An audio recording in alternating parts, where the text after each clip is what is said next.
There's one aspect of these movies that I want to talk about, and I don't think we'll get to it necessarily within the show, is that do you think when someone becomes a thing that that person is aware of it? No. You don't believe so? No, because it seems like some of the people that got taken over didn't realize that they were the thing until later. I've always believed that as well. Like, it's such a perfect imitation. The brain of that person is still going to be the brain of that person until those kinds of cells are no longer needed. You don't necessarily get to look into it too much into the film. Now, you do in this, I think, obviously in the couch scene, you do get to see a little bit of it. You notice Palmer, when he starts to turn, his face is just completely blank, and then eventually, like, his eyes start spitting out. So, like, all that brain tissue is just going to something else. So whatever that person was just went away. Yeah. That's the way I've always sort of looked at it. But I always think it's an interesting thing, is I think that's the only way you can be a perfect imitation, is if you truly believe you are the person. Yeah. I think that's how it works. Now, I'm not saying that the thing can't control in some other way and, like, influence your thinking, obviously. I mean, that's what it's supposed to do. You know, I think we'll talk about it later in the movie, but there's scenes where it does, and obviously the dog, I think, is another good example of that. And the other movie, well, the remake sort of doesn't help with that. I don't think, though, right? You mean the prequel? The prequel, pardon me. Yeah. Let's just refer to it as a prequel because it's also the thing. Yeah, we'll make confusing. It's another reason we separated for this week, so we don't have that general problem. So, but I will say that movie is a little bit. That is another scene that adds to the clarity of that. When Mary Elizabeth Winstead's character is attacked, the person who was the thing, like, her head is just there, and she just has a general blank expression on her face. So that's another thing that made me think that like, she really thought she was the person until that moment that everything started to turn. Yeah, the cell mutated. Yeah, an empty husk of a head. Basically. Yeah. At least that's the way I look at it. Now, that movie does some other things wrong in the end when they show that guy's face and he's, like, clearly scowling. So, but that was, we'll talk about why that was the way it was later. But that was the main thing I wanted to discuss is that. And because I think that's the number one thing that I've always thought about when I'm done watching the thing is, like, when you spawn back in, like, how aware are you of it? And I think that's the best way to say it. Like I said, make the perfect copies. They would have to not know. So at least it's always been very interesting to me. Anything else to add? No, you made some great points, and I'm just, what can I say? You're just, like, ultra quiet in that moment. No, I had to break the tension. I was listening to what you were saying, and everything you were saying, I agree with. Well, that's good. I'm glad we're on the same page. I very much. Yeah. Well, we both really love this movie, I think, for very, very similar reasons.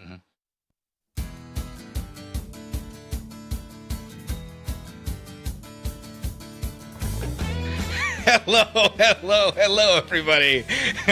I'm Pedro. And I'm Meredith. And my wife cannot read my lips. No, I can't. This is one thing that I have learned while doing the show, is that my wife cannot read my lips at all in any way, shape, or form. Because there's so many times, like, right while we're recording or right when I play a clip, I will mouth something out. And she'll just look at me like, what are you saying? I'm like, talk first. Oh. Sometimes it's like that. But this is how this show, Gritty Reboot, works. Just throw it up in the air and hope it lands. Pretty much. That's all we're doing here. We're not necessarily movie experts. We're just people that like to talk about movies. And we love movie reboots. Yeah. It's the general concept of them. And today's a real interesting one because we're talking about a reboot that I love. I mean, literally one of my favorite movies of all time. Yeah, it's mine too. So today is, I guess, with no reason to beat around the bush towards the topic. Today we are covering 1982, John Carpenter's The Thing. Woo! Mayday. Anyone hear me? This is U.S. Station 31. You read me? Found something in the ice. We need some help down here. Can anybody hear me? We found something. Found something. We found something.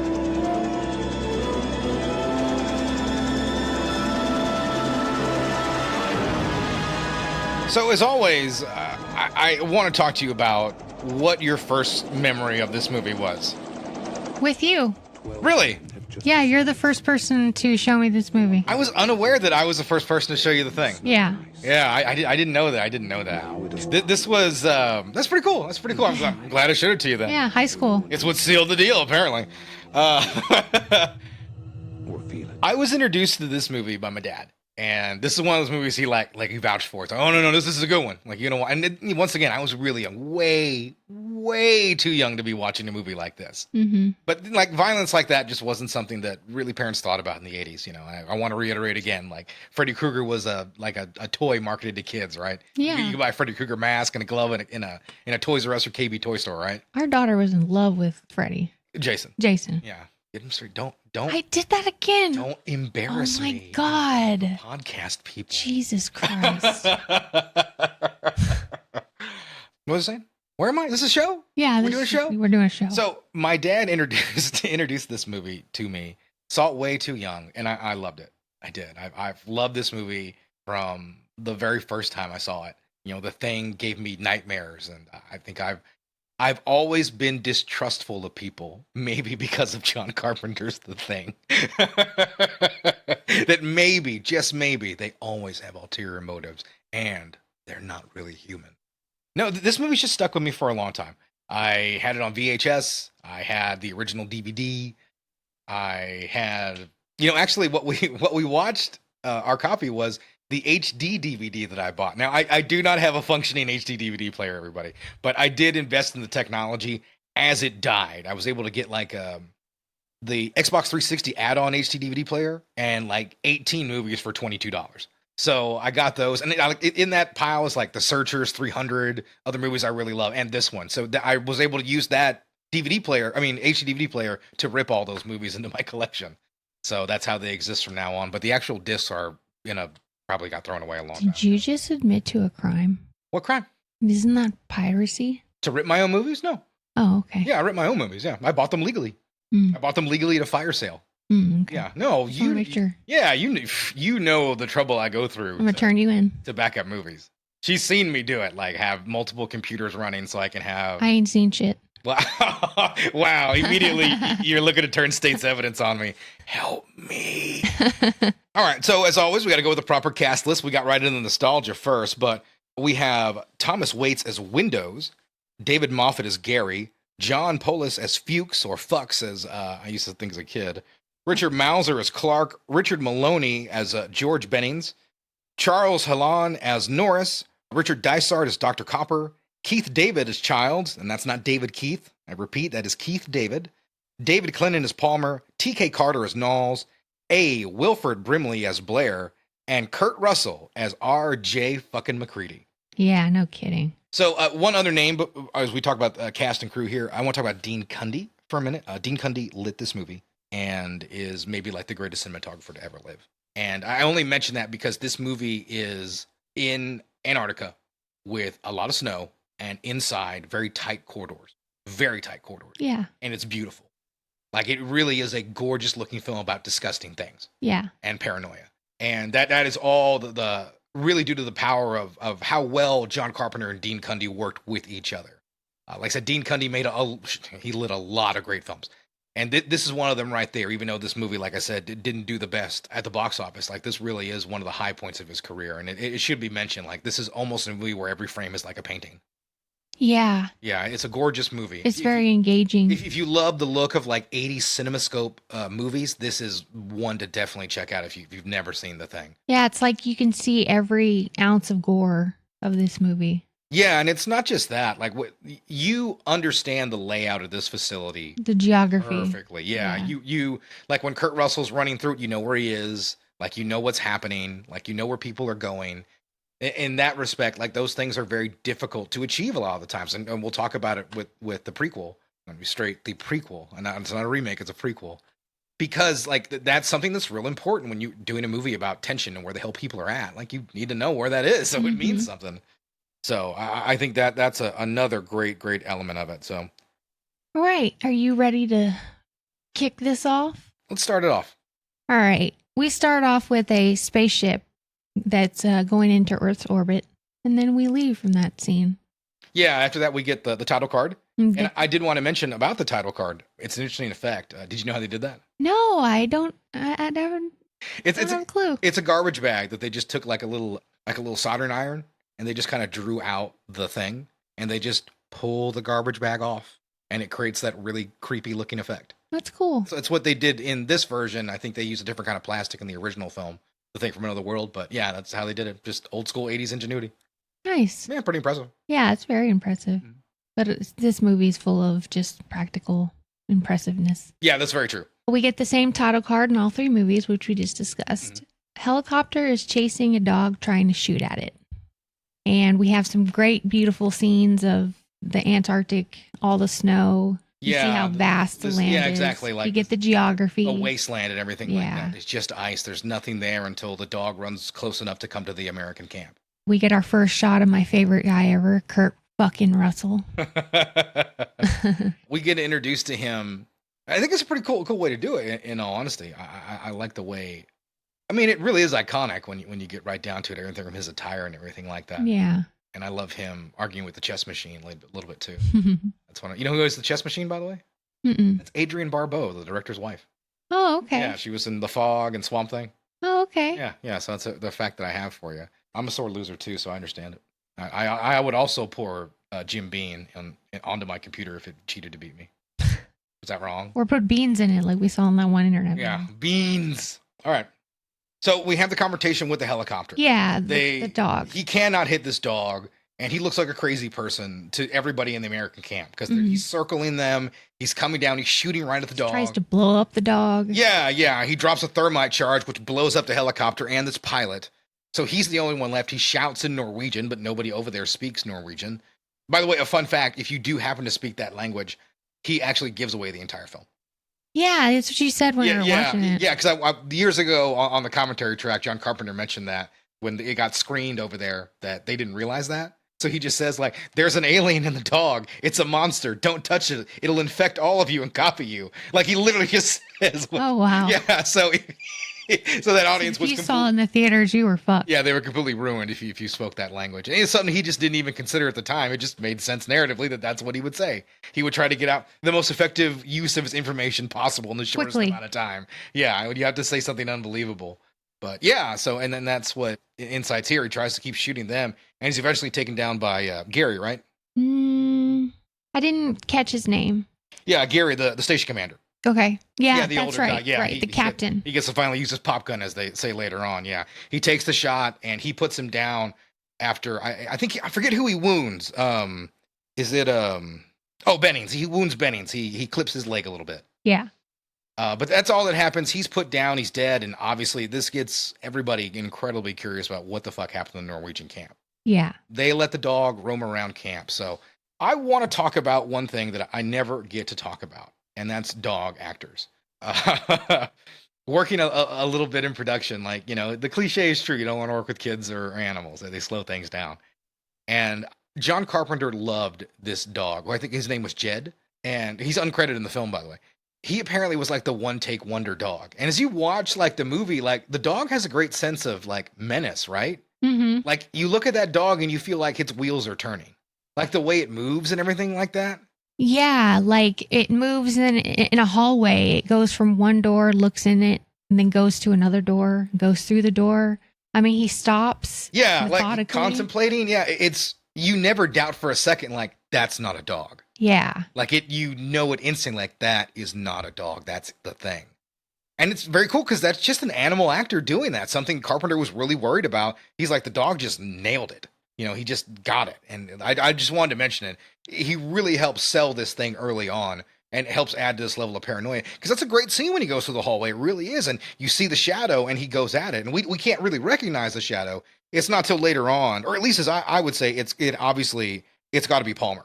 Yeah. That he attacks and everything. Like I think Palmer's patient zero. Yeah, I agree. Okay. Like you said, we get the dog looking mischievous. It slinks his way through the hallway. Creedy takes a small crew, including the dog, to the Norwegian camp, and they get there and find the place is a total wreck. Yeah, burnt out husk. They find like what you would, if you've seen the movie, it makes sense. Like what would happen there once the thing got around. Obviously, we get a movie to explain that later on. But it does look like something really horrible happened, and there's some really, kind of spooky shit there. The suicide.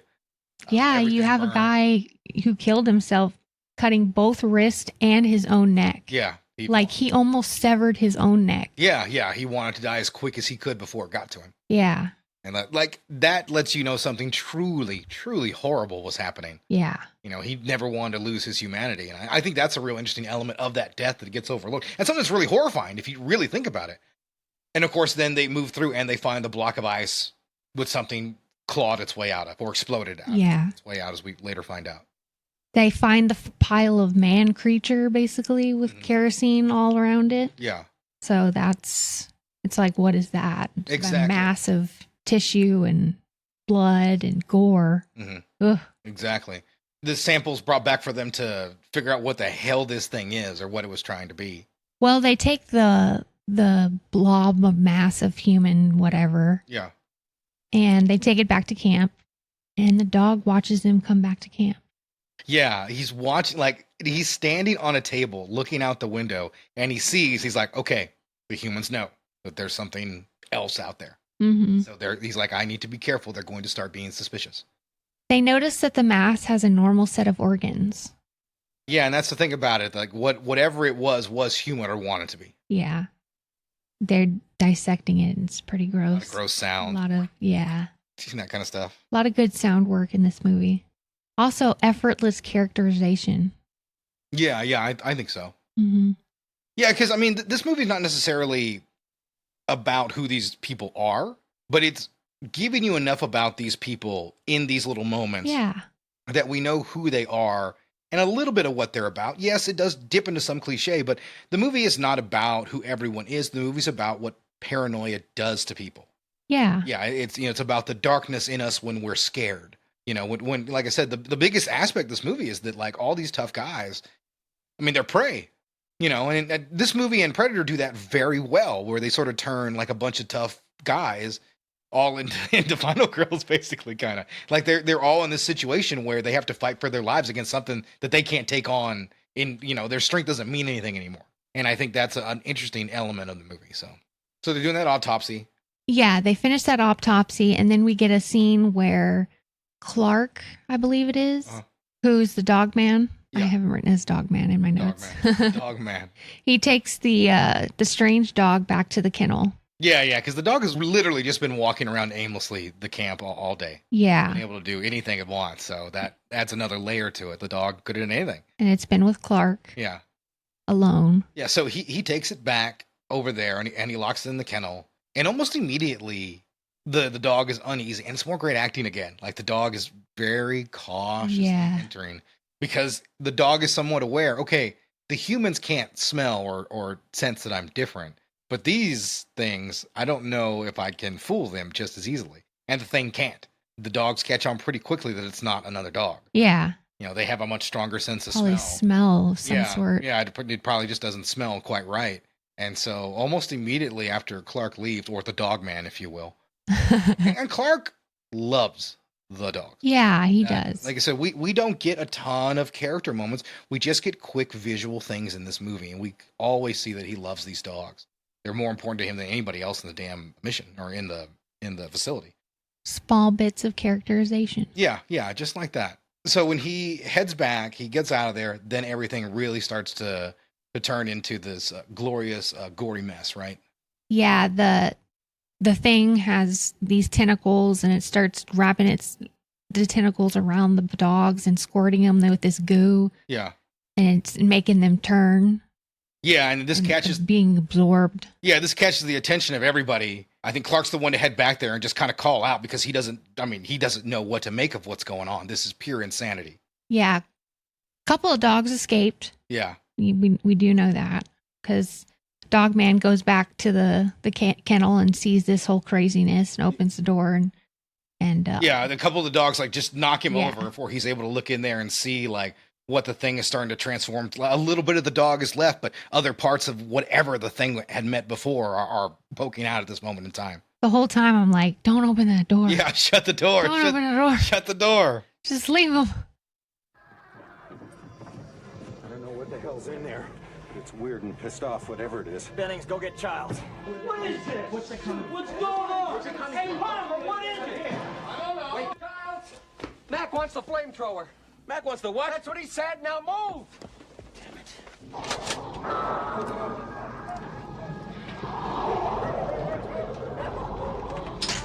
Great sound work for the dogs. That fear in the bark. Stay back. Mac, what is it?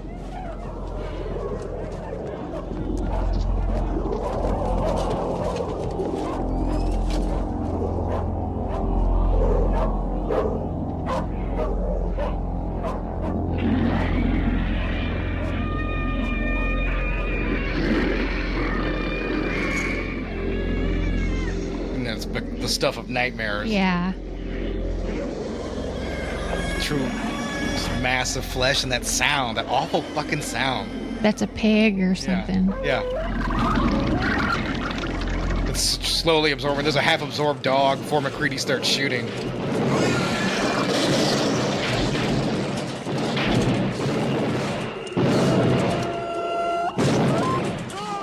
Dog death. Clark freaks out.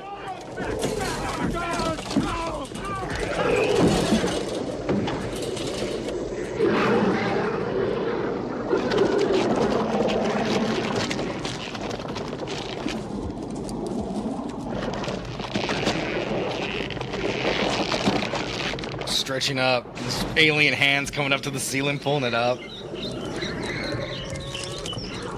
Yeah, it becomes a huge mass. Yeah. And the thing is, like, the guys are just, like, watching it. Because I get it, like, what the fuck? You're just in pure shock. Yeah. Even Childs, the tough guy, is just staring at it. He's got to come at him before he fires. He lights that thing up. And this is when we learned that fire is really the only thing that can be done against it. McCready was able to figure out real quickly, get the flamethrower. That's the only thing we know that can slow whatever this thing is down. It kind of hibernates in cold, extreme cold, Yeah. and it just dies in extreme heat. Exactly. The cells die. Yeah. But they also can regenerate, so it's kind of a really tough creature to kill. Yeah. I mean, that's the thing about it. Like, you have to destroy every single cell before it's completely dead. Yeah. And that's kind of tough to do with what you can't certainly do it with a pistol. Well, the doc starts dissecting the dog creature. Mhm. They also review the footage of the Norwegians and what they were doing in the snow. And you see the guys lining up, like in the prequel. Yeah. I do like that Getting they the have that scale. VHS footage. Yeah. You can see the ship and everything like that, and what they were doing. They take a chopper to the side of the footage, and they spotted the spaceship. Yeah. And this is a little bit of a contradiction because you don't really see a lot of this in the prequel, but I guess we'll get into that more when we do that episode next week. But it just wanted to mention, like, it's a little bit different because the ship is like portrayed as like really far down there, Yeah. and you can like see it on the surface. It's kind of whatever, but they do find that, and of course they find the hole where they dug out the actual creature. Yeah. Whew. So yeah, we're adding a little bit of lore onto it. It's 100% some sort of alien creature, so they know that. I mean, they're not 100% shocked, but they know obviously something awful has happened now, and they're in big trouble. Yeah.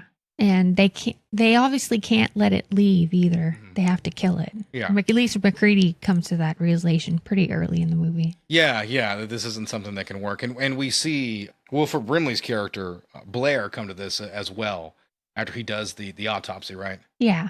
He's one of the first kind of people to really figure out this is very, very wrong. Something's awful here. Yeah, we get that great scene where the doctor's Blair is sitting at the computer, and he's getting all the diagnostics on like projections of just doom and gloom. Yeah, he's watching this computer run like the lamest looking simulation of it. I'm sure that was like cutting edge in like 1982. One of the screens said 75% chance team members are infected. Yeah, and immediately like the music hits. And this is more Cohn, by the way. I didn't mention before we get back to the scene. This is the gentleman who did The Good, the Bad, and the Ugly. This is not a John Carpenter score, even though it sounds just like a John Carpenter score. But he did that more as, I guess, in tribute, and he felt that fit the movie. I know that's not necessarily what Carpenter wanted, but he wasn't going to, tell the master he was wrong. There's a few moments where it doesn't sound like a Carpenter score, but it very much does sound like a Carpenter movie. So that is a little bit weird that he didn't do it, and it's just a little factoid towards this flick. But the music is still fantastic. Yeah. It really is. It's one of the better scores in a Carpenter flick. But yeah, we hear that score pop up, increase the tension when you see 75% chance. And, that's when we know things are in shit shape for everybody. Yeah, in real shit shape. Yeah. Guy tells McCready that the remains are still alive. So we get the whole cell regeneration scene. Yeah. Yeah, that they understand what's going on there. And this is where Blair starts acting strange. Yeah. To everybody in the camp. Yeah, I like when he goes to meet with Clark. Yeah. I think that's a great scene about paranoia. Yeah, when he's talking to him about some of the dogs. Mm-hmm. And like he's just staring. They're the two characters looking right in each other's eyes. And that's something to note in the movie. There's not a lot of scenes where you see two eyes back to back to back like that. Carpenter hides a lot of characters' faces and eyes a lot of times in this movie. And, when they're talking about the dogs and like when Blair's putting things together and talking to Clark about the time he spent with him, like that's a scene that I liked a little bit earlier on that we kind of skipped over. And I just wanted to mention it because it's a small little thing, but it just begins the sense of paranoia of who can you trust? Yeah. And that it's one of those scenes that sets it in motion for me. And I wanted to go back and bring it up, but continue on. Bennett starts becoming the thing. Yeah. There's a very cool scene. You have him and Windows. They're in the room with the creatures and they're putting some things away. They're making sure the creatures are, set aside. And as Windows leaves, he has back to the creature. It starts to slowly move behind him and he never sees it. And Windows leaves the room and he comes back in a few minutes later and he finds Benny's just covered in tentacles. Yeah. He runs out to McCready and Fuchs, who are in the Jeep talking about like how shit Blair thinks that is. Yeah, because Fuchs got Blair's notes and he's just like, listen, Blair thinks the world's going to end. We got to do something, man. And McCready, to his credit, is like, I just want to drink my whiskey and get through the winter. He's like, I just want to get drunk. I'm going to go to my cabin, jerk off, and go to bed. I don't give a shit, man. Like, he just could give a fuck, which I enjoy. I enjoy. It's not really until this moment that McCready snaps right into it. And he's like the leader. Yeah, someone's got to take charge, and he gets it very quickly. Windows gets their attention. They get out of there, and they see Bennings running down the snow. And they get over to him, and his hands aren't done forming yet. They're just this mass of tentacles and almost human hand. They didn't quite form. And it really is impressive, just the level of fright I've always had of this scene. It always sends, as a kid, it sent chills down my spine. It does it now. He looks right into the camera and he lets out that horrible sound as McCready knocks over the barrel and burns him alive. Yeah. Like I said, that's the stuff of nightmares for me. Yeah. I mean, it's all great stuff. Mm-hmm. What would be your favorite scene in this movie? That is a good question. I think for me, it would definitely be the blood test scene. Yeah, mine too. Yeah, I think it's the blood test scene. Yeah. But I think movies are about stacking your action. Well, Howard Hawks used to say a movie is 3 good scenes and no bad ones. And I don't necessarily agree with that. I think in a movie, you want to stack and build, stack and build. And this is a movie that does that really, really well through 3 acts. And you're just using everything to increase this tension, to make things worse and harder and more difficult on your heroes and your protagonists. And this is another scene that takes things up another notch. Like it's a great, like you're just moving straight up this incline of tension and drama and horror. And like I said, it's another sequence that adds to it. And I think that's something that's very important. So sometimes movies don't peak at the right time, and I think The Thing really does. But another fantastic sequence here and more great music by Morricone. So hell yeah. Well, we actually see a shot. there we go. of Blair coming from the helicopter. Yeah, after all this is said and done, McCready goes to check that bitch. And what's he find? It's making old classic like shorting out noises and things like that. Yeah, he like rips the whole like console out. Yeah, and he hears some commotion inside and he starts running in there. You understand me? He's got a gun. If he interferes, I'll kill him. Just leave it here. He smashed up some of the chopper pretty good. Nobody. Childs, go see if he got to the tractor. Nobody gets in and out of here.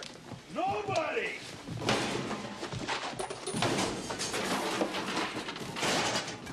You guys think I'm crazy? When I think of Wilford Brimley, I don't think of violent.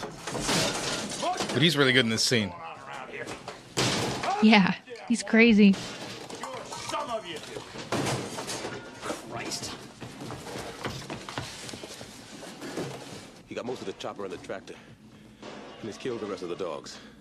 There's a look on Clark's face of pure heartbreak when he hears that. Yeah. And Clark immediately runs away from the action right to the dogs. Childs. Go around to the map room door. I think that's characterization. Yep. Yeah. Get a table from the lab. You see how clever McCready is? That's why he's the leader.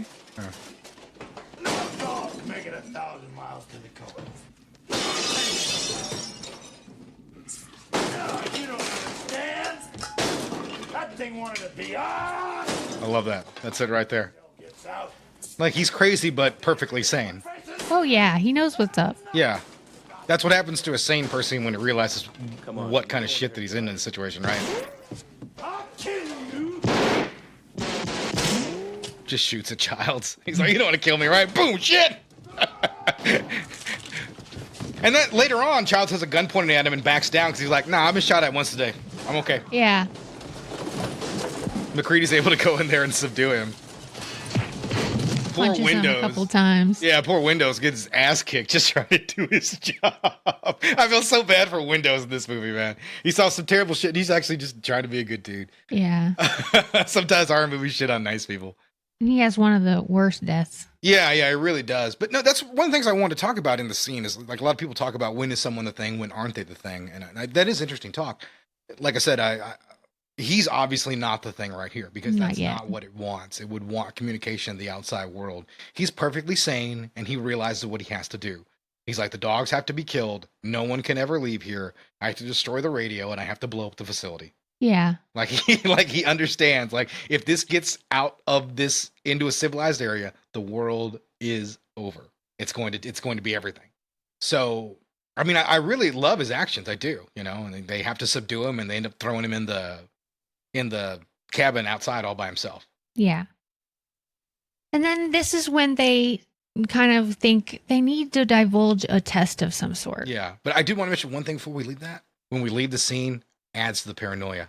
Watch Clark always increasing that level of paranoia and tension. That's one of my favorite little aspects of the movie. And who is McCready the most distrustful of? Clark. Yeah. Just because the doctor said that. Yeah. Because I think McCready thinks that Blair is perfectly sane. I think that's what scares McCready. I think that's why he's kind of creeped out during that whole thing. Because he knows that Blair is not some bullshitter. Like, he's a serious kind of guy. So I think that's something that another interesting aspect of it. When do you think Blair becomes the thing? When he's out there. The next time he'll come out there and he'll talk to me, he's like, I'm much better now. I want to come in. That time? He's the thing. 100%. I agree that 100% he's the thing. I don't remember in the commentary track if they said anything about that back in the day. Before we move on to the blood test, I did want to say, I've on the DVD, they had the commentary track and it's just John Carpenter and Kurt Russell. And it is so cool because they are just talking about the movie like two old friends. And very rarely does it have that kind of vibe. Like at one point, like Kurt Russell talks about something his son just did, who ended up playing in Falcon and the Winter Soldier. He was Captain America in that. Yeah, that's who he's talking about. But yeah, he mentioned something offhand that his son did. Carmen's like, oh, that's great. And I was like, wow, that was a nice little moment of friendship between those two guys. Like they just had like oh, hey, did I tell you this? Like you could hear their closeness and their bond. And Kurt Russell has such an affection for the movie. I mean, such an affection for it. He really loves this, and you could hear it in that commentary track. It's so cool. It very much is. I mean, it's something I would recommend if you. I don't know if it's on the current Blu-ray or the current 4K version now, but if you can seek it out, and if you're a real big fan of those two and the movies they made together, it's a nice little fun companion piece to really check out. I recommend it. Cool. Yeah, I do love deleted scenes and extras. Yeah. I think commentary tracks are a bit of a lost art because of what's happened with media and everything like that, but they could lead to some very, very nice results. Well, they discover some sabotaged all the blood. Yeah. And this does lead to quite a bit of tension because now we have a couple extra people who can be put to blame here, right? Yeah. We have, obviously, Gary has the key, so that's a pretty big deal. And then, of course, Dr. Copper. Why are you saying Cooper? Sorry, Dr. Copper. He also could be liable as well in this. Yeah. So those two are automatically suspected. Exactly. So once again, we have the paranoia rising. And it lets you know the blood test probably would have worked. They burn all the blood. Yeah. Because they don't know anything better to do but just burn it. Yeah. It's probably the Yeah. And isn't this where he has the speech? who has the speech. McCready? Yeah. Where he's out there and he's like, I know I'm human. And I know some of you are too. Because if you weren't, those things would have attacked me right now. And like, we just get the general purpose of the movie stated. It's another great scene by Kurt Russell, a great little speech. I really enjoy this. And it sets everything out. Like you know, and he's saying who he trusts and who he doesn't. And he singles out who we talked about. Clark, with respect, Gary and Dr. Cooper, they should have been suspected, like at that moment, because the blood was destroyed, and that was a pretty telltale sign. I also like how drunk McCready is through this whole movie. Yeah. I mean, McCready's just really He he was getting drinking. shit-faced. Yeah, I mean, nothing else. Hey, the world's going to end. They're probably going to die at the end of the day. You might as well have a few drinks. They found that Fuchs burnt himself to stop spreading the thing. We see that. Yeah, because he had gone out earlier because someone had gone past him. He thought he saw something, and he found like a destroyed pair of McCready's long johns, right? Yeah. And so when he went out there and saw it, and so they do find him burned because they went out to look for him, and so we never really find out what happened there. No. We don't get a definitive answer. He either, I think he poured kerosene on himself because he saw the tentacles coming. I think he just lit himself up with a flare. Yeah. Yeah, or he was trying to light the thing up and accidentally burnt himself or something like that. We don't know. Yeah, we have no idea. And I like that. We don't have to know. It's not important. No. We just know something horrible happened. Yeah. It's fine. We don't need an explanation of everything. It adds to the ambiance, if you will. But it makes people think that McCready's the thing. Yes, that is the one thing. We've now introduced that. Now we're fairly certain our protagonist can't be the thing. Fairly certain. Yeah. I do want to mention that because it's a fun idea that McCready could have been like the thing the entire time. Yeah. Yeah. I kind of like that he's also the final girl. Yeah. Well, McCready breaks into the storeroom and holds up dynamite, and he's trying to get people away from him because he knows that everybody thinks that he's the thing. Yeah, because they didn't want to let him in because Knowles came back with the underwear and he's like, it's McCready, my God, it's him. And so everybody immediately is like, all right, he's fucked. We're not letting him in. They immediately turn on him. He's a bunch of Judases. So he has to get his way in because he has the keys. And when they get the drop on him, he's got the dynamite, and everybody knows McCready isn't fucking around. Mm-hmm. He's like, you come after me, we're all going to blow up, motherfuckers. Let's go. Come on, let's go. Try it. And I do like Childs. He's a brave dude, but he's like, nah, man, McCready's willing to die here. Yeah. Like he gets it real early on. Like, nah, this guy's a killer. I can't. Like, you don't stare a killer down and say, I dare you. That's not going to work out well for him. Right. So he understands that. And it obviously everyone's trying to get the drop on McCready, but he still is in charge of the situation. Yeah. The guys, they come in there. He's able to throw off Knowles, and then he throws off, what's his name? Norris. Yeah. So, That's the guy that stops breathing. yeah, he throws Norris off and he stops breathing. And this gets everybody to have to rush to the infirmary. They untie Dr. Copper. Yeah. So he can try to attend to Do him. he can do chest compressions. And he starts CPR and AED. it's unsuccessful. And all the guys are still trying to zero in McCready. He's holding them back with the flamethrower and the dynamite.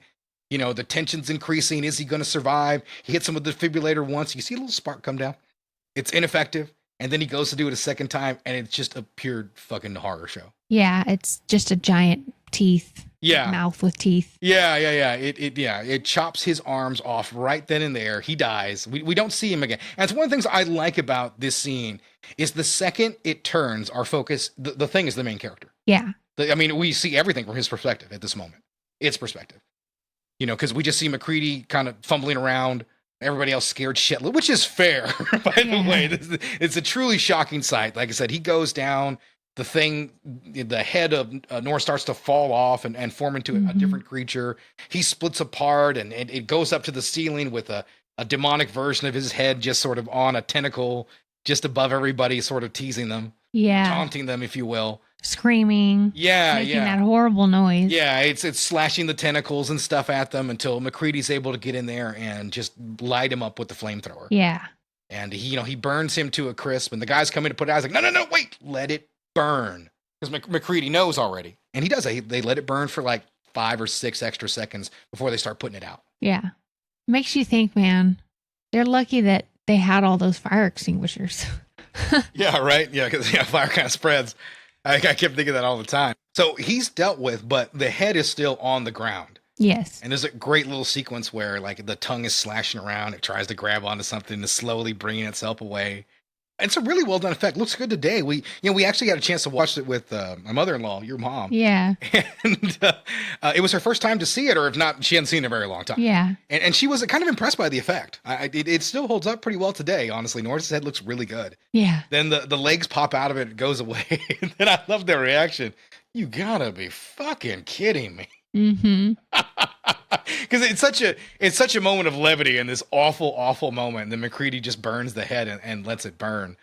But you sort of understand this scene is very important because McCready, this idea clicks in for him that you have to destroy every part of it, every single part of it, because every part of it's alive. Yeah. Every part of it's its own creature.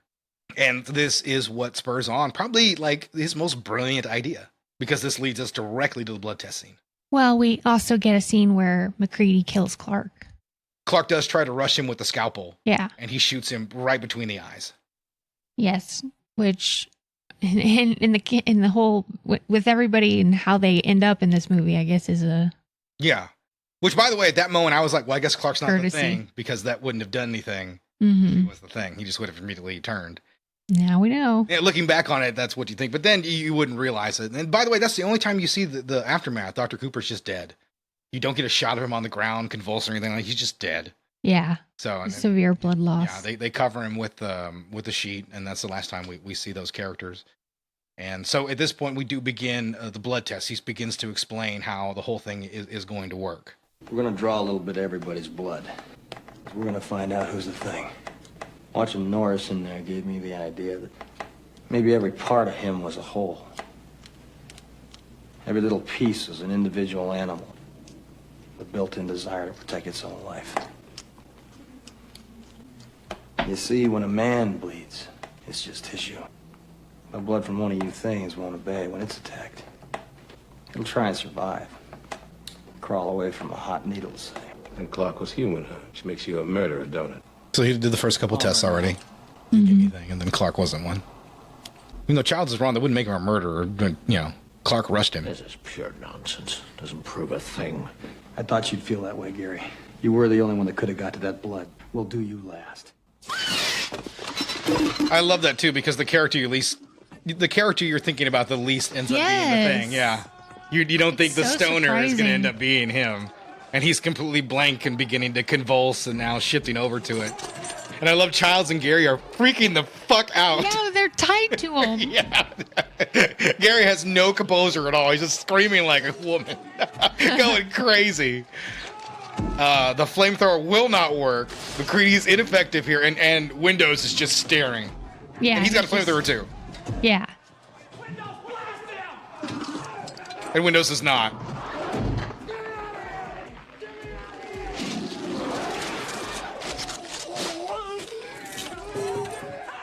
Poor Windows. I know. Poor Windows. Windows gets his head eaten by the thing and spit out, sadly. So, this leads to the end of Windows. And Poor Windows. Yeah, he's thrown there on the ground and he's beginning to become infected by it. Even though this kind of infection is a little bit unexplained, but I mean, it makes sense if you have it enter your bloodstream. It's the cells. Yeah, the second it does, you're going to start becoming it. So you don't have to necessarily be absorbed, but I would assume that way is much, much slower. Yeah. Yeah, because you get an instant copy in a couple of minutes as opposed to probably having to wait like, I don't know, a few hours for all your cells to slowly turn into that. Yeah. Then McCready begins his fight with it. He does finally get the flamethrower working. He hits it with the flamethrower. It runs right through the wall, Mm-hmm. goes right outside where McCready hits it again, and it falls down and it burns. And then he takes a stick of dynamite and throws it right at it, right? Yeah. And then I love this scene because if you watch it, Kurt Russell throws the dynamite, and it's actually him. He fought to do this scene. And you can see the second that dynamite explodes, he just flies against the wall of the set. Like, ugh! Like he did not expect the dynamite to have that much force in him. In fact, it knocked the living shit out of him. That was maybe my favorite story from the commentary track. He's like, oh, it looks so cool. I'll be so tough. And then he just hit it. It was like, knocked the wind out of me. I had a concussion. Like it really messed him up. Wow. Yeah. You could really catch it. You could see it. It really hit him hard against that wall. Well, they decide to finish the tests. And After this, no one everyone doubts else McCready. passes. Yeah. No one doubts McCready at this point. And I get one of my favorite lines. You could kindly untie me so I can spend the rest of this winter tied to this fucking couch. which is fair. It's been a stressful day for those guys. Yeah. And the cool part is they're like all working as a team at this point. Yeah. And I like they're all on the same page, and it doesn't matter because they head out to go find Blair. Blair, thank you. They get to go find Blair, and they discover the door's open, and Blair's been busy. He's missing. Yeah, he's not there, and under the floorboards, he's been building something. Yeah, he's been building a ship. Yeah, it looks like so. Yeah, in this movie and in the prequel, the thing's goal is to get the hell out of there. Maybe he just wanted to go home. Who knows? Yeah, that's when I thought that the creature just wanted to escape and get out of there. Yeah, Like he didn't want anything else to do with the humans. Yeah. And that's an interesting idea that maybe that's really what it wanted. It wanted those guys to go away, and Blair just, as a human, assumed the worst. Well, good old Blair, he turns off the generators. Yes, so it ensures that they will die in a few hours. Eventually, they will die. Yeah, because it's going to be a negative 100 in Antarctica. Or whatever temperature it's going to be. Either way, they can't survive it. So at this point, they have to come up with a new plan. And as McCready says, let's warm things up a bit. Yeah. And so that's what the idea is. They go right through everything and they start blowing everything up. And this is where McCready has that speech where we're just not getting out here alive. Yeah. We're done. But neither's that thing. Yeah. So they all start to work on this, but Childs does take off into the snow for some reason. Yes. And we do not see him for a bit. Yeah. Yeah. Yes. So we have the rest of our characters, which is Gary and Knowles. I think that's who's left, right? That's it. Yeah, Gary and Knowles. They go down there and they torch everything, Molotov cocktails. The rest of the Jim Beam is gone. Then they go underneath and they say, time to destroy the generator room. Gary goes down there first and has his face invaded by, by Blair's hand. One of the weirder deaths in the movie, but it does finish him off and he is infected. When he doesn't actually get to become a thing, he's just part of the final creature at the end. Because they're laying down the charges and all the dynamite and everything like that. Knowles wanders off to hear a noise, and we never see Knowles again. McCready asks him a question and realizes he's gone, and that's when the floorboards rise up and come at him. Yeah. McCready jumps out of the way in time to see our final creature pop up. Yeah. Yeah, and it's quite a sight. We have basically the side of Blair's head and like a T-Rex on the other side. A dog. Yeah, we got wild stuff. I mean, it really is an impressive sight. Looks very, very cool. Dean Cundy lit it well. It's back. It's just so good. Yeah, it's lit by fire. Yeah, it really does look impressive. And McCready continues his don't give a fuck attitude. It took the detonator with it, but he picks up his lit piece of dynamite, jumps out of the way, and what's he say? Fuck you. And then throws the dynamite right at it. Or like, fuck you too. And then tosses the dynamite at it, runs out of there, and it all explodes. The whole entire base. McCready's able to make it out just before it does. Burns everything. And most likely destroys every bit of the thing since they cooked it. Yep. And then that leads to the end, which is McCready and Childs are the only one left. Childs returns. He says he thought he saw Blair out there, but why did he head out there anyway? So, and that's the coolest part about this ending. They sit down, they have a little chat, and we'll never know. Yeah. It's just ambiguous. McCready hands him the bottle of J&B, and he takes a sip. But he doesn't hand it back. He does not, no. So, the thing about this is, there's always been the fan theories. And one of the fan theories is that you can't see Child's breath. And I guarantee you in an HD version, you can see Child's breath. Yeah. So he is breathing. Yeah, you can see it. It's not as apparent as McCready's because in that angle he's a little bit more backlit, so it's right against the light, and the way Childs is framed, you just can't see, but it's there. It very clearly is there. You see him breathing. And the other theory is it's kerosene inside the bottle of Jim Beam. Yeah, and that's how McCready knows it's Childs. Yeah, that's what people believe. It's like he got the bottle back and immediately threw it at Childs to light him up. At least that's what people believe. There is technically a sequel, the Thing game on the PS2, which is canon. Carpenter confirmed that. And McCready was not the Thing, did survive. So take that for what you will. But I prefer not to really look at that. But it did happen. I just want to acknowledge it. Yeah. But as it sits, this is an incredibly ambiguous ending. And I love every frame of this movie. This paranoid masterpiece. And that's what it is, a true masterpiece. I mean, I can't think of a movie that does so many strange things that this movie does. To be gross like it is. To have a movie with just guys, to have 8 people stuffed into a frame. A lot of the time you see 7 or 5 people stuffed into a frame. And it really works. You understand the tight corridors, how difficult it is to avoid something when you're stuck in with people that tightly. It's a master class in tension, and it's a really one of my favorite horror movies. Yeah, I know we make jokes all the time about the greatest movie ever made, but this is really one of those situations, and I mean I can't stress that enough. That if you haven't seen John Carpenter's The Thing, you need to stop what you're doing right now and go out and watch this movie. Yeah, you'd be crazy not to. If you like thrillers, if you have a weak stomach, you might have a few issues with the effects. They might be cheesy to you, who knows? But I really recommend this movie just because you need to say you've seen it. If you're going to say you're a cinephile or a movie fan and you're going to watch the greatest movies of all time, you do yourself a great disservice if you don't see John Carpenter's The Thing at least once. All right, I have some great facts. This is John Carpenter's personal favorite movie of his. Yeah, I did know that. I did know that. This is the movie he is the most proud of. David Clennon's line, "You've got to be fucking kidding," is Kurt Russell's favorite and never fails to make him crack up. Yeah, he cracks up in the commentary track. Yeah. Cracks up in the commentary track. Rob Bottin was only 22 when he did the special effects. Yeah, kind of amazing that he kind of rewrote the book on these effects and everything like that. So. Mm-hmm.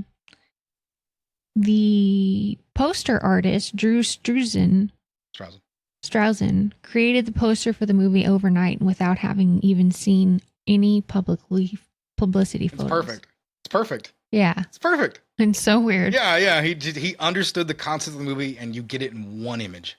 Yeah. Beautiful. Tobe Hooper was originally chosen as director. Universal didn't like the ideas he had for the movie, so they dumped him. Makes sense. Hooper had a lot of troubles with studios and stuff like that. He liked doing weirder things, so a lot of times that happened, you know. Yeah. Carpenter, the guys, the other part of directing is having to pitch and having to convince people you know what you're doing.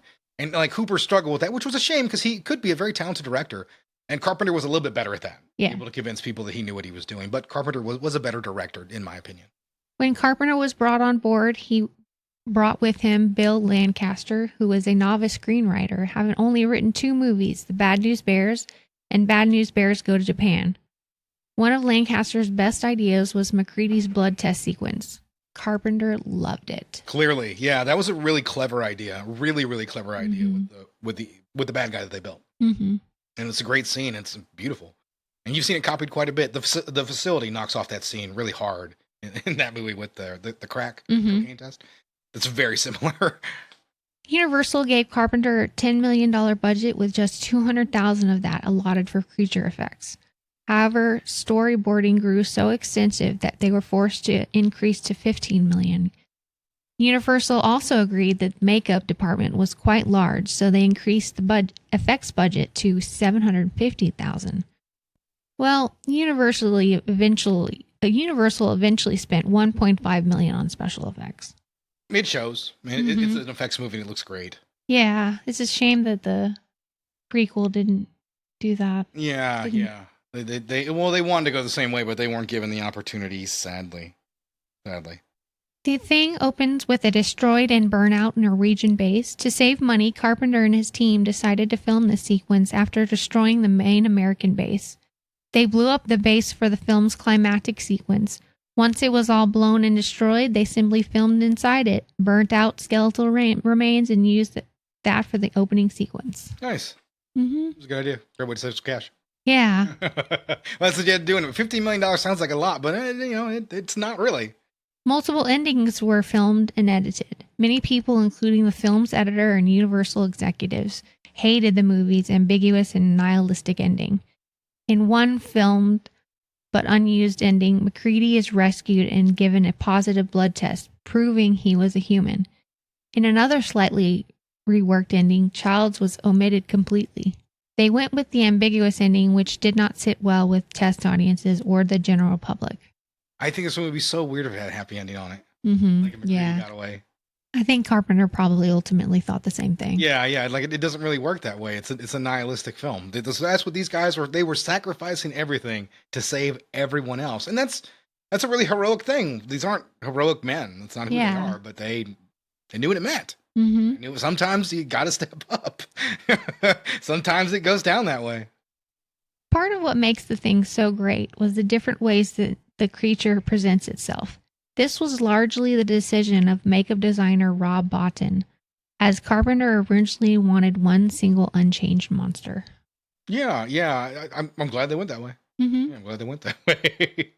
Rob Bottin was hospitalized for stress. Bottin was dedicated to his craft. He often did difficult tasks himself, literally lived on set, and worked for 1 straight year without taking any days off. He was eventually hospitalized for double pneumonia, a bleeding ulcer, and exhaustion. Yeah, the man worked himself to the bone. Clearly, yeah. But it shows. Yeah, it's great work. It's classic. But he had help. He eventually hired Stan Winston, which went uncredited for his work in this movie. He primarily worked on the dog effects, Stan Winston. Winston had great respect for Bottin, so he refused to take official credit for his work.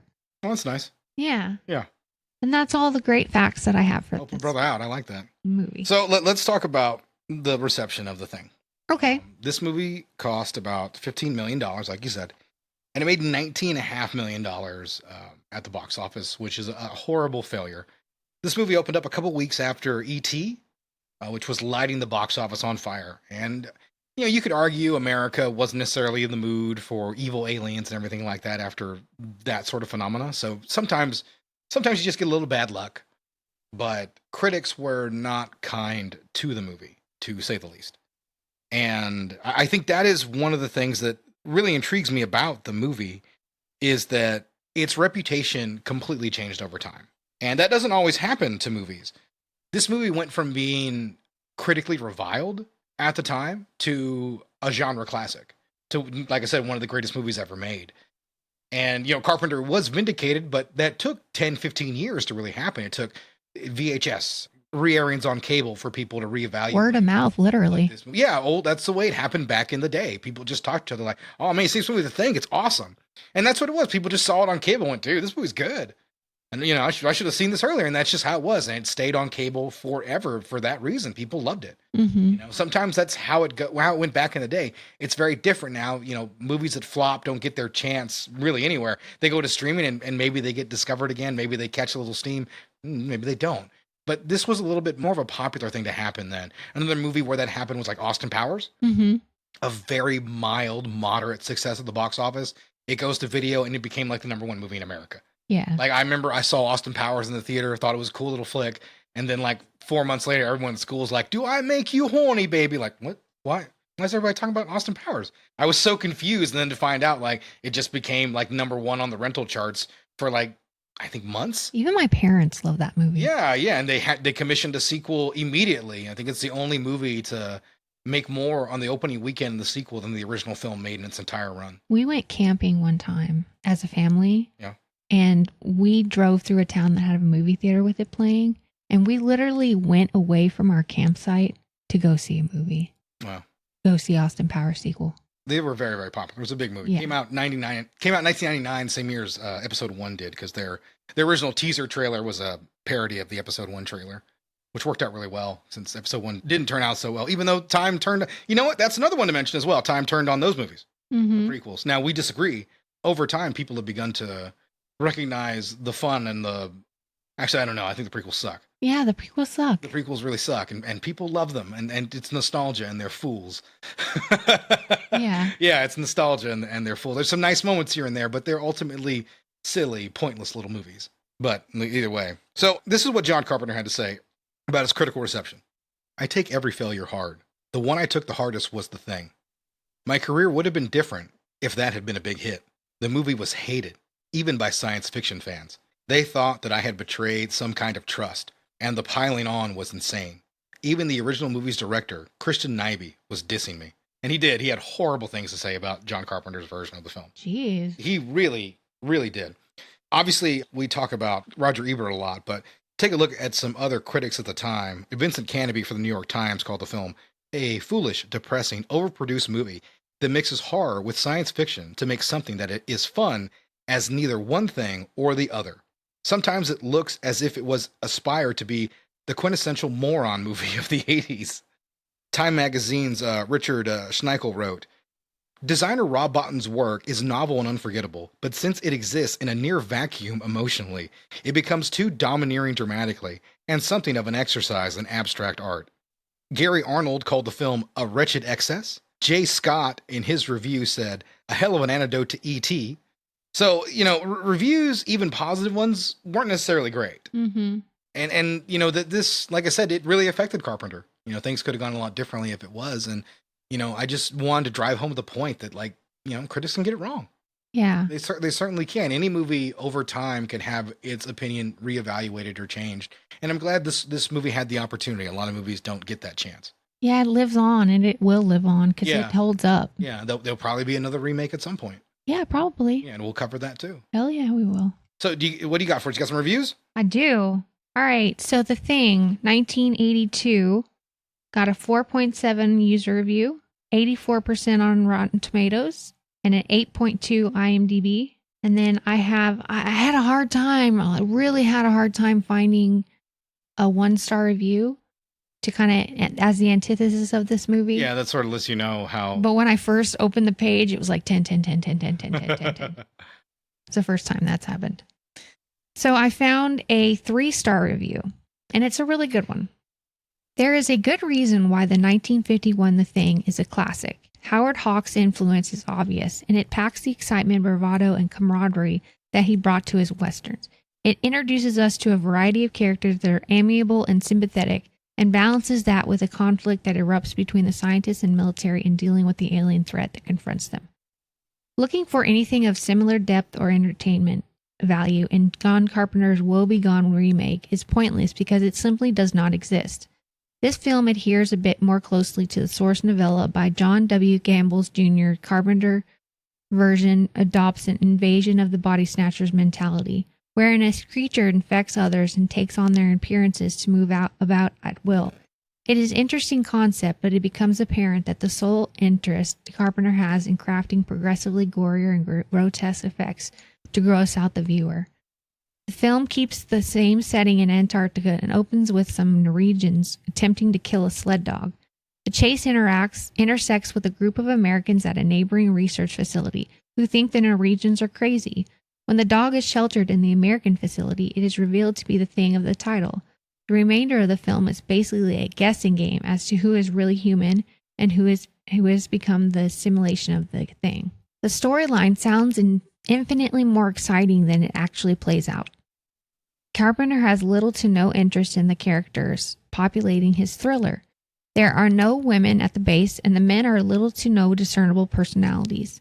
There is not a role that is not filled by a capable actor, but no one manages to make much of an impression.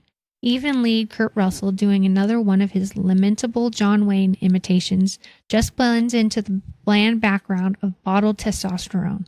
Unlike Invasion of the Body Snatchers, where it seemed to a distinct tragedy that the central characters were being turned into cold, unfeeling beings, the characters in this film are already relatively emotionless and so feel no tragedy over their assimilation. It is easy to understand why Carpenter has no interest in plot, character development, or even building genuine suspense. His attention is too focused on the next special effects makeup freak show extravaganza. All the imagination seems to have been funneled into a next gore scene. The initial scenes where the thing departs its guise of the sled dog and launches an attack on the other dogs in the kennel is revolting on more levels than one can care to count. The dog's head splits open and a tentacled creature goes on a bloody rampage, assimilating animals all around into a giant writhing wall of quivering flesh and fur that splits open in various spots to reveal writhing bloody innards. Animal lovers, be forewarned.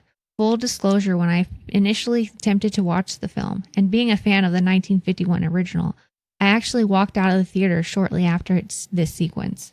Several years later, I decided to give the film another chance and made it all the way through to the end. Later sequences are just as repellent. Body parts fly to and fro, chests are crushed, arms are bitten off, limbs are taken on lives of their own and try to skitter away. Again, lots of imagination, but it would have been far more impressive if Carpenter had channeled this initiative into more substantial areas of this epic. At the time, the depiction was quite a bit surprising coming from Carpenter, whose thrillers had heretofore largely eschewed graphic violence. Here he makes up for it 100-fold. Gradually the men are whittled away.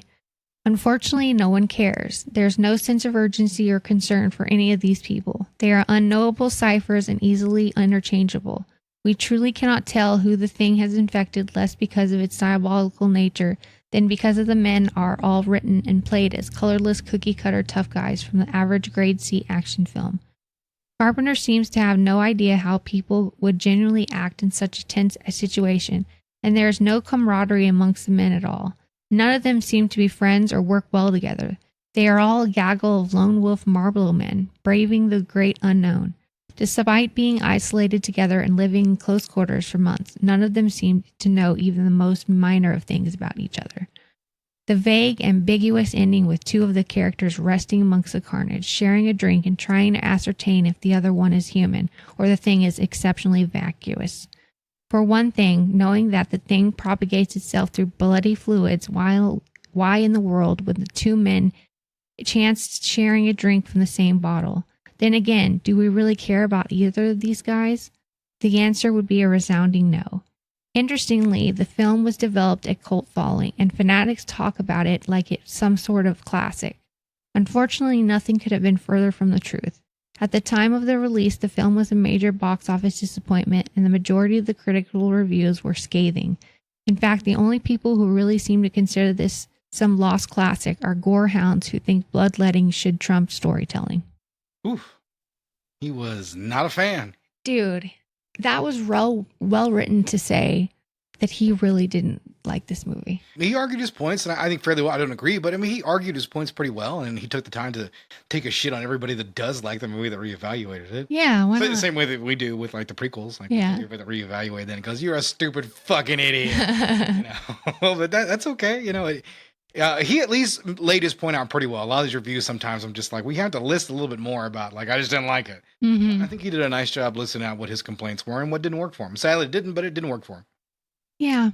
Yeah. He didn't like it when he saw it back then, and he didn't like it now. No. With that being said, Meredith, what are your socials? Up your butt.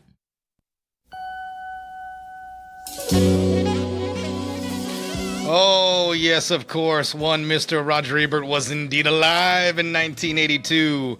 And this week, I don't just have him, but I also have Gene Siskel. I got him on audio. As you might guess, the critical consensus on the movie was pretty low. And do you think Ebert was a fan? No. No. Roger Ebert was not a fan of John Carpenter's The Thing. I think he gave it 2.5 stars? Wow. 2 stars, maybe? By the way, in the review clip, he does not give it a thumbs down. They had not invented that yet. Well, I don't know what it is, but it's big and it's hungry. And John Carpenter's new thriller, The Thing. That's one of 4 new movies he'll be reviewing this week on Sneak Previews. Across the aisle from me, Gene Siskel, film critic of the Chicago Tribune. And this is Roger Ebert, film critic of the Chicago Sun-Times. Our next film, The Thing, has already caused a lot of talk before it has opened.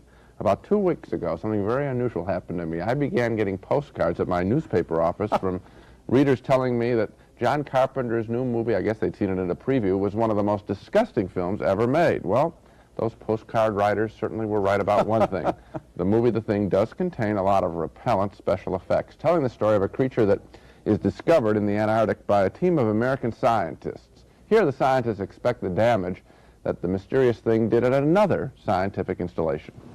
The Thing is based on the same book that was used in a 1952 movie also called The Thing, and there is a similarity between the two films, with both having the subtext of a Cold War mentality, suspicion of strangers. This part of The Thing is not disgusting at all, I think. Actually, it's quite intriguing, especially in this scene where the scientists begin to doubt each other, wondering who among them has been infected by the thing, which turns you into a monster that looks exactly like yourself.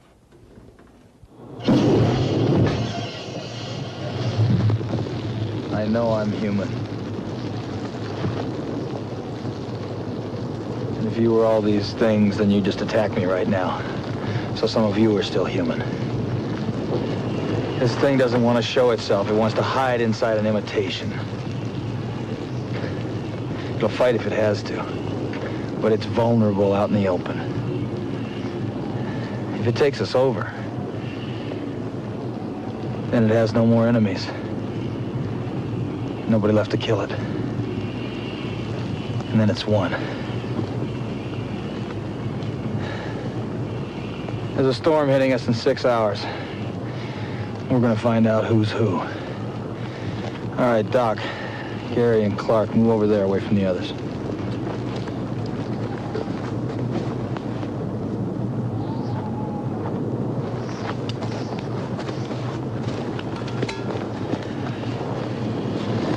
Norris, you and Childs, shoot him up with morphine. Tie him down in the rec room and watch him. Fuchs, you start working on a new tech. I need Doc's help. Yeah, you don't want to drug me. Mac, I'm not a prisoner. Later, there's a terrific blood test where they try and check out who is human, who is not. I wish this movie were less ugly than it is, because in terms of storytelling and suspense, and that subtext of suspicion of one's fellow man, this is actually a very well-made movie. But at regular intervals, no doubt about it, it does gross one out. So, a mixed review for The Thing from me. I'm going to recommend it, but serve notice that a lot of people who see it will be made sick by it. I think that's probably an understatement. I would call this the barf bag movie of July. I have some problems with it. One of them is, I think, the characters. They're not made into three-dimensional people. Their function is to walk down the corridor and be jumped on. The other thing is plausibility. Once they figure out that this thing can turn into one of them, they ought to institute a watertight buddy system, but instead they have all kinds of loopholes. People walk out into the snow, come back with a grin on their face, so that the story is totally implausible, and the movie just basically is an excuse for this very gruesome and repellent creature to gross us out. It is the most nauseating thing I've ever seen on a movie screen, I think. That's quite a statement. I think I'll stand behind it. I think that the movie for me, though, isn't about those characters as individual people. I think that's why they can be interchangeable. I think that it's about how a society, this little group here, wants to poison, they think something's going wrong, you're not in the group, you're out, move, just that line, move away to one side. It's a very chilling thing. And I think if you read the movie in that way, then the implausibilities at your level mean very little. And so you sit there wishing, and I do wish, that it were a lot cleaner. Well, I think, Gene, though, that I've got news for you, and that is that 99% of the people who go to see this movie are there to see the monsters, and very few of them are going to read it as your kind of allegory of McCarthyism. That we will see. And Ebert was wrong. On the thing. Roger, as you can remember, was appalled by the monsters in the film. He calls it a geek show. I didn't enjoy looking at the monsters either, but I did find it to be an interesting element in the movie, the element of suspicion of something rotten in one's fellow man. So a reluctant, but yes vote for mine. Well, that's all for this week. So, yeah, Roger Ebert did not like it. Gene Siskel kind of did, and Gene Siskel was kind of proven right. He just was never much for gore. Yeah. So it makes sense that he just kind of liked it. But he did like what Carpenter was going for. Yeah, at least somebody did back then. Yeah, somebody did. Yeah. Yeah, I love The Thing. I do too. Fairly evident here. So we did what we've done before. We spent a little over an hour here, about an hour, like an hour and 10 minutes here, talking about The Thing. And so next week, we're going to cover the original film, The Thing from Another World from 1951. And then we will cover The Thing 2011, which is very confusing for us. Well, we're going to call it the prequel. Yeah, it's the prequel. And that was with Mary Elizabeth Winstead. And we will cover both of those films and compare them to the one we just talked about. But like I said, we wanted to spend a good amount of time talking about The Thing and what we love about it. Yeah. And we hope you enjoyed it as well. And if you would like to let us know that you did enjoy it, or that you agree with Roger Ebert that this is a real barf bag movie, you can let us know that via our email address, grittyrebootcast@gmail.com. If you're not in 1997 and you would like to try something a little bit more modern, you can attempt to get a hold of us via Instagram and social media, and that's just Gritty Reboot. And I tend to reply to that fairly quickly. So. Oh, yeah. So, yeah, with that being said, guys, we will see you next week for the second part of The Thing. We'll see you next week. See you guys. Later.